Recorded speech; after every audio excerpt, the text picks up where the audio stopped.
started just as a hired man, and then we bought in 2009. Ready or not, we started farming.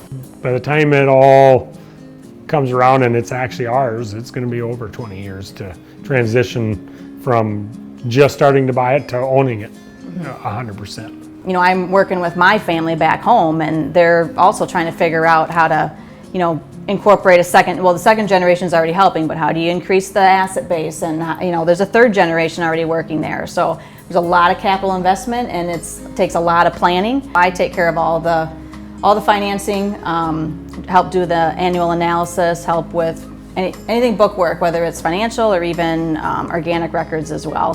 Keep good records. Yes. As much as you don't like paperwork, you have to keep good records, whether it's production or financial. The volatility in the markets and our economy that we can't control, I mean, it's huge. I love being out in the elements and working with cattle and stewards of the land. I enjoy that part of it. And I think also with the organic label, it's, you know, we don't have the chemicals we're putting on the ground, and so, you know, we don't have that particular runoff in water. And because we graze and that we're organic, we have more good fatty acids than bads. Where if you're feeding a lot more corn silage or grain, that balance is off. There's a lot more mechanical tillage and trying to keep the weeds at bay that a lot of people don't take into consideration on the cost. But it's stable. That's the other reason. I know in January 1 what we're going to get for the next 12 months.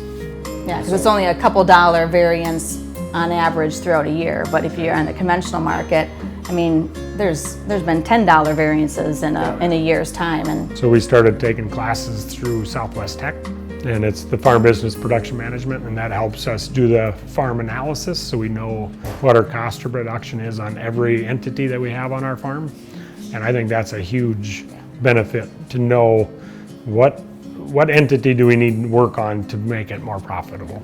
It's not an individual career. In order to do it well, you have to lean on others. You have to lean on the experts in the field, the nutritionists, the vets, the agronomists, the lawyers, the accountants, your neighboring farmers.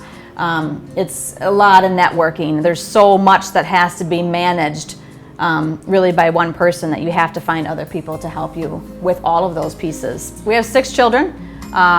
We have 3 boys and 3 girls, so we've got a tie in the house, which is good. Oldest one, we have Jeremiah, who is going to be a junior at UW River Falls, just turned 21. Michael's our second son, and he's 19 and in the Army National Guard, and then also at the tech school going for Ag Power.